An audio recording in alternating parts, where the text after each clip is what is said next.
I have been writing about technology for the Wall Street Journal, Forbes, Bloomberg for the last 14 years, AI about the last 7 years. And AI was a bit of a backwater for a long time in tech coverage until about a year and a half ago when ChatGPT came out, exploded on the scene, and seemed like almost as significant as the launch of the iPhone. The iPhone really brought out the mobile era, the era when we could have all the world's information in our pocket. Now, it seems like the world is set to be transformed in another way with something called generative AI. So artificial intelligence systems that don't just process information, but can generate it creatively almost. But behind every new innovative tech is a human. And for this discussion, this talk, I wanted to talk about two humans in particular. This whole revolution was essentially sparked by these two insanely ambitious men who believed that AI could be built to be as capable as humans. And from that, they had these utopian visions about creating abundance with AI, about curing cancer, solving climate change, even discovering the nature of the universe and God himself. But something happened along the way to these visions, which was that these men needed money to build what they were building. And their quest turned into a rivalry, and that rivalry turned into an arms race, which ended up enriching some of the world's biggest companies. But let's start with Sam. He was a popular kid growing up in St. Louis, Missouri. In high school, he was captain of the water polo team. He started an LGBTQ club. He gave stirring speeches. He would go into the principal's office and say if things weren't going right for the other students. He was outspoken. He was really not intimidated by authority at all. And his principal told me that Sam was the most brilliant student he ever had met. Over in the UK, we had another kid whose name was Demis. He was quiet, but he was also a genius. At the age of 4, he was beating his dad at chess, and by 13, he was one of the world's top-ranked chess players of his age. By 16, he got accepted into Cambridge, and by 17, I don't know if anybody ever played this game. It's called Theme Park. This game was designed by Demis Hassabis when he was just 17 years old. He went on to Cambridge and studied computer science. Back in California, Sam, who we saw earlier, was also studying computer science at Stanford, but Demis was quite obsessed with AI over here in England. Both of these men, young men at the time, ended up starting companies. And these companies were very ambitious. Sam started something called Looped, which was one of the early mobile services, and it was essentially trying to get people to meet other people, meet their friends by seeing them on a map. Demis created a video game company called Elixir, and his whole goal, because he was so intrigued by AI, was to showcase AI by creating this incredible simulation of a world, and it was incredibly ambitious. But here's the other thing that happened to both these guys. They both failed with their companies because they made a crucial error, which they didn't really think about how people were going to use their services. So Sam didn't realize that actually people didn't feel comfortable sharing their locations on a map. And they also didn't really want to be hanging out with friends all the time. They were going on Facebook. They didn't want to actually meet up in real life. And Demis, well, and that continues to this day. And Demis, well, he spent so much time on the artificial intelligence and the technicalities of the game that the game itself was boring. They hadn't put enough time into the gameplay. So both men ended up in these next few years in this kind of wilderness period. Sam became the head of a very important startup organization called Y Combinator. Demis did a PhD at UCL in London, where he studied the brain, because he believed that the human brain was a template for how to create truly powerful artificial intelligence. And while he was there, he decided that he was going to try again to make a company to showcase AI, except this time it would be an actual AI company. And so he and a couple of friends started something called DeepMind. Now, the thing about DeepMind, it was the first company to really set out to build something called artificial general intelligence, AGI. General because AI at the time was quite narrow in its task. It could calculate numbers, it could maybe transcribe some texts. But if you think about our intelligence as humans, we can calculate things, we can transcribe things, we can create, we can imagine, we can do all of those things. We have general intelligence. And Demis thought, what if I could get a computer to do what humans could do? In fact, what if a computer could do it even better than humans could do? Maybe then we could solve some of the problems that have beset society for so long. Cancer, climate change, and Demis, also having a religious background, really was interested in discovering even the nature of God, potentially through this. What he didn't know was that over time, a lot of these visions would fall by the wayside because of certain financial obligations that he would have along the way. So he started hiring some of the brightest minds in deep learning, but in 2012, there was a paper that came out from Stanford that caught the attention of big tech companies who realized deep learning was kind of a big deal. So some tech billionaires from the likes of Facebook and Google started directly calling and emailing Demis's staff and trying to hire them away. Demis was really struggling, so he started talking to some of these companies about potential sale. He talked to Facebook. Facebook offered $800 million to buy DeepMind. But Demis said, okay, but there's a condition. If you buy us, you need to let us set up an ethics council where there will be people on this committee who will have legal control over any AGI that we create, because he was concerned about this powerful transformative technology being under the control of a corporate organization that had profit as its primary motive. Guess what Facebook said? No. So then Demis started talking to another company, which was Google. Google was a little bit more accepting of this ethics council. They agreed to it, and so he sold to Google for, it says more than 500. It was $650 million. Now, one thing that was good about this deal was that Demis had a connection with the co-founder of Google, who's Larry Page. Larry Page truly believed in AGI. He even had dreams of this idea of uploading his mind to a computer one day. And Page was the kind of guy who was going to agree to the ethics council. It was because of his relationship with Demis, they were very close, that he had that agreement. But Page was also the kind of guy who he promises to lend you his car, but he doesn't tell you where the keys are. You're going to see what I mean in just a moment, because about a year after the sale to Google, the executives went to Demis and said, actually, instead of this ethics council, we've got a better option for you. You see, Google is restructuring into a conglomerate called Alphabet, and all the different companies are going to be spun out as independent bets. Get it? Bets. And Demis thought, that's great. That means we can be independent. We'll just be our own separate company. And Google said, yes. So Demis got a team to work on spinning out as an Alphabet bet. Now, what was happening over in San Francisco? Well, guess what? Sam had heard all about what Demis was working on AGI, and he decided that he wanted to build a company similar to DeepMind that could also build AGI, except it wasn't going to be a company, it was going to be a nonprofit with a mission.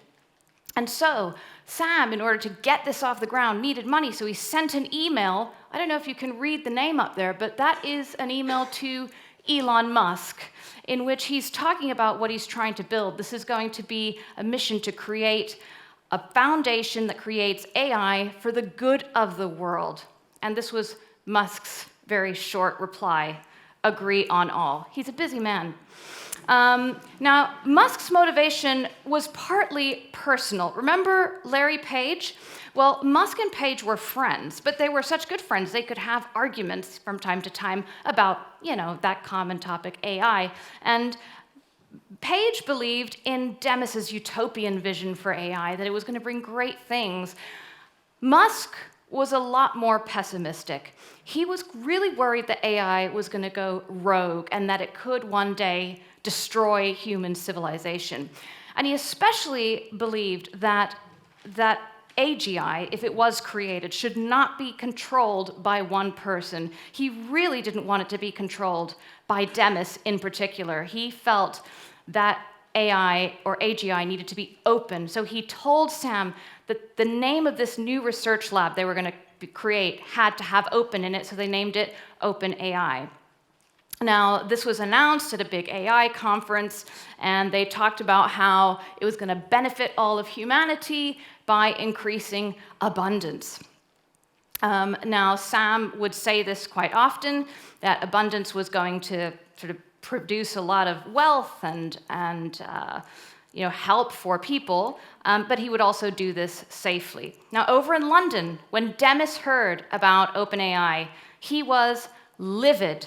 Not only were these guys copying his idea, or so it seemed, for building AGI, some of the founding members of OpenAI had worked at DeepMind. So he started to believe they were even taking some of his strategies for how to, they had seen the so-called roadmap to AGI.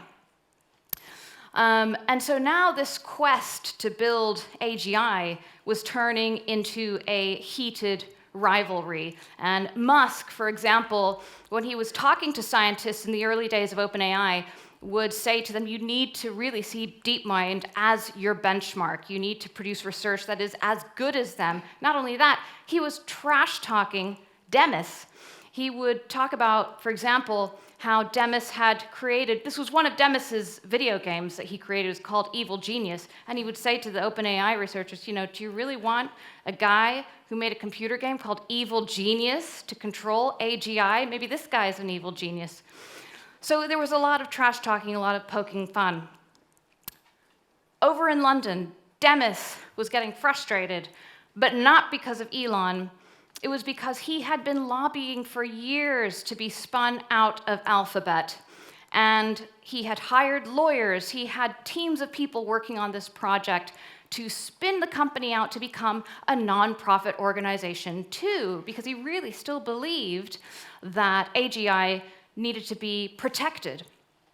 And Google kept saying it would happen. In fact, at one point, they even signed what's known as a term sheet, which promised billions of dollars to DeepMind to operate independently over 10 years.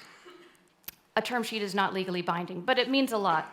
In the end, Google was just dangling a carrot, and they were actually tightening their grip on DeepMind. Something kind of similar was about to happen to Sam Altman's nonprofit, because building AI was expensive and he couldn't get all the donations he needed. And one day at a conference, he bumped into a very important person in a stairwell, and that was Satya Nadella, who is the CEO of Microsoft. Now, Satya Nadella is one of the savviest CEOs in tech. By helping pivot Microsoft to cloud computing, he helped add almost $1 trillion in value to the company's market cap. Microsoft is now worth more than $3 trillion. I mean, that is insane. Okay, that's another story. But anyway, these two guys talked over the next 2 months, and Satya was really impressed with Sam's crazy ambitious goals for AI, because Microsoft had not been doing so great on its AI research. They put a lot of money into it, but it wasn't making money. And now, here was a ticket to a new kind of business that could help Microsoft grow even more. So Sam had to change things. He changed OpenAI from a nonprofit to a for-profit, a capped profit. It's got a very convoluted explanation for how that works, but it's essentially for-profit. And over time, took investment from Microsoft, $1 billion, which turned into $13 billion, and greater control. And how much control? We don't know the terms of the deal, but Satya has said, even if OpenAI disappeared, we are below them, above them, around them. They have access to the IP. Now, let's just think about this. Sam and Demis had started this journey to AGI with goals of benefiting humanity, but they ended up supporting these big tech companies in growing more powerful and essentially became proxies for an arms race between them. And when ChatGPT was released in 2022, their obligations grew even more. And they were essentially repeating this cycle of tech companies, large tech companies who start with benevolent intentions and end up breaking their promises or having U-turns. Sam had said he wanted abundance for humanity. And yes, we have had abundance of things like this. This is Shrimp Jesus. I don't know if you have seen this on Facebook recently, but this is an AI-generated image that has, and it is not just this image. If you look here at the bottom, there's a whole genre of Shrimp Jesuses that are going around on Facebook. Some of the consequences of this race that was sparked by Demis and Sam, not just an abundance of AI spam across social media, but also some questions about our privacy and human agency. This is a tech firm that has created a listening device that is your personal assistant, and it listens to your conversations throughout the day, and then summarizes them, and you can talk to your AI about your friends and what they said. Watch this, Avi Schiffman, look him up on YouTube. It's a fascinating demo, and it's coming out in a few months. Mark Zuckerberg, of course, is now getting in. He wants to build AGI for humanity, but let's not forget, Meta, his company, 98% of their revenue comes from advertising. This is a company that thrives on engagement and keeping people scrolling, and of course, we know where that has led. So don't expect big tech to change just because we're in this new AI revolution. These are companies that have made products more addictive and harmful for humans in order to extract more profit from them. This is Open AI. Sam Altman tweeted her just on Monday, 3 days ago, for a new personal assistant version of ChatGPT that has this kind of, I don't know if you've heard, it's got a very flirtatious, kind of seductive voice. It's a woman's voice, and the whole idea is to just make the AI sound more human-like. And I don't know if these people have watched the movie Her, but the ending actually does not end well for humans. So I don't think it is a prediction, but it's more of an allegory if we think about Her. Because again, what we're seeing is, this isn't about AI going rogue. This is about one of the most transformative technologies and innovations in history being controlled by this many, just 5 companies. 1, 2, 3, 4, 5. This is all the 500 biggest companies in America. This is the S&P 500. And look, half of the value is 5 companies. They have so much of the value. And what we're seeing now is this increasing consolidation of power by these companies. So when we think about how this happened, the design decisions of these companies to make their services more addictive and sometimes more harmful, these are not faceless organizations. They have humans behind them, humans like Sam and Demis. So I don't have a solution for this. I would say that governments and regulators do need to push harder, and they need to work a lot faster, because the scariest part of all this isn't that AI is going to go rogue and destroy human civilization, but the fact that the race that was started by Sam and Demis, we really have no idea where it's going to go. Thank you very much.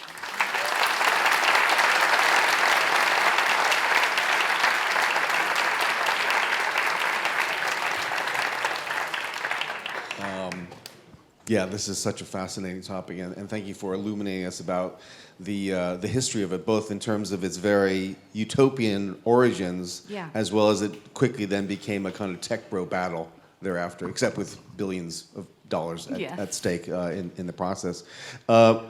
So I hear what you're saying with regard to, I mean, there's been obviously a lot of time about all the sort of doom scenarios of AI doing this, that, or the other. Yeah. Although it sounds like perhaps a much more realistic doom scenario. So you mentioned Facebook, and you showed one of the headlines about Facebook and its associated products with regard to Instagram.